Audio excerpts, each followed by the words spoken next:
So what are the basic rules of tidying? Many of us have spent a lot of our years trying out different conventional approaches on decluttering our home, only to end up rebounding or just going back to square one. And that's understandable because none of us really studied how to do that. So if you don't know how to tidy, then don't be discouraged because now is the time to learn. Welcome back, my soul fams. And if you're new here, hi, I'm Megan, and my mission is to help 10,000 purpose-driven people gain clarity and awaken their most authentic and best self in order to live a life of purpose, alignment, and growth. Now, onto the video. Rule number 1, CTU. Commit to tidying up. At the beginning of this journey, it's important that we set our intentions and commit ourselves to doing it because remember, clear intent leads to alignment, while vague direction leads to misalignment every time. Which leads us to rule number 2, IIL.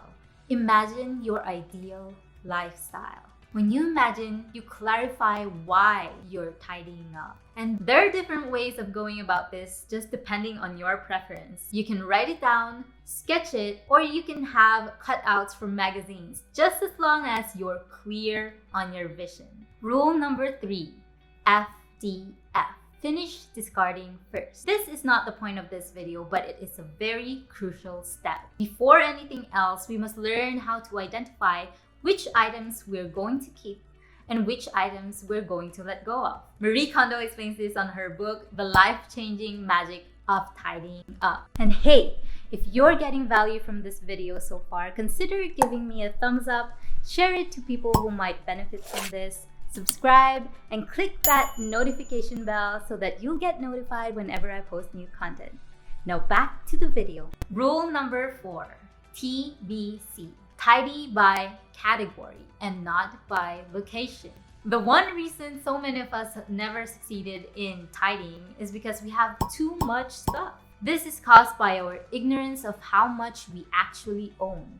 We store the same type of items such as papers in more than one place. So if we tidy each place separately, we would need to repeat the same process in many locations and we'll be locked in a vicious cycle of tidying.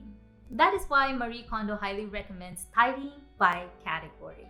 And don't worry, there's no complex theories or numerical data that you need in order to accomplish this. The categories are clothing with a subcategory of tops, bottoms, clothes, socks, underwear, bags, accessories, clothes for specific events, and shoes. Then books, papers, kimono, or miscellaneous items. And lastly, sentimental items. I will go over this more on part 2 of our 4-part mini-series, and I will link that up in the cards or down on the description below once it goes live, so stay tuned for that. Rule number 5 is FRO.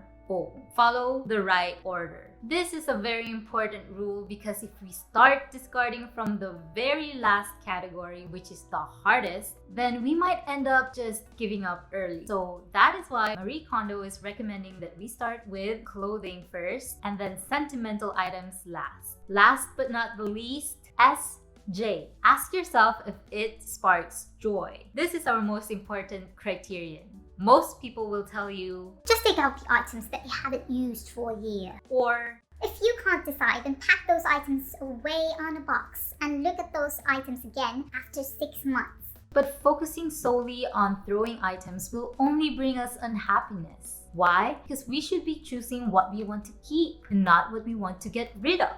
So first, we will take each item on our hands. And yes, each item, no matter how many clothes or items you own, we must go through this process for each item. Now, as you hold your item in your hands, ask yourself, does this spark joy? If yes, then keep it and cherish it. And if no, give it thanks for serving its purpose. And then, let it go.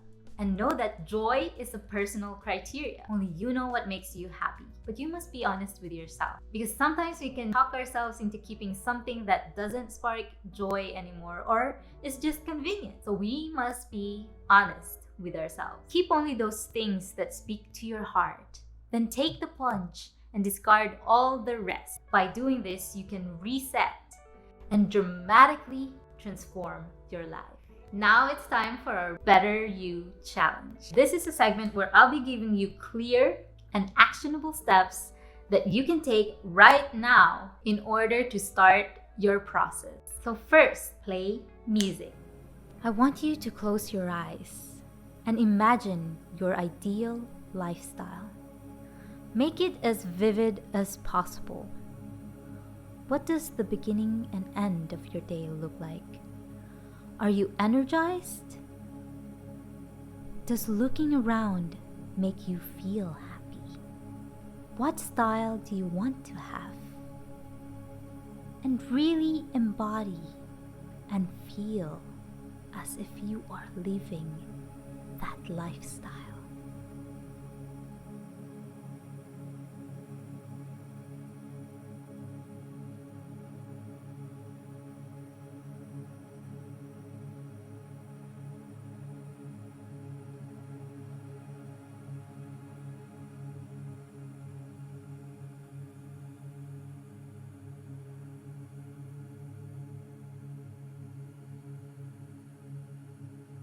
Now slowly open your eyes and bring yourself back to the present.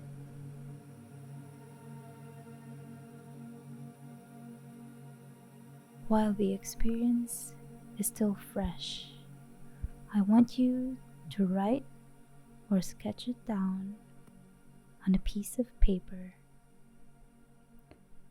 and with it, continue to bring that feeling of excitement of your ideal lifestyle. Try to be as specific and as detailed as you can be. What are the items around you? How does your closet look like? How does your bedroom look like? What are you wearing? What is your daily routine? How do you feel around this space? What is your style?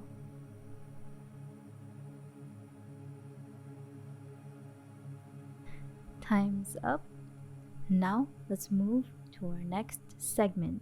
Now our mission for this week is to start discarding all at once, intensely and completely. But before that, we must visualize where your destination would be. Where are you gonna keep all your clothes? This will be your clothing's home. Make sure you get every single clothing in every room. And don't even think of putting away your things until you have finished the process of discarding. Now, if you want to learn about the next step after this, then you might want to watch part 2 of this series.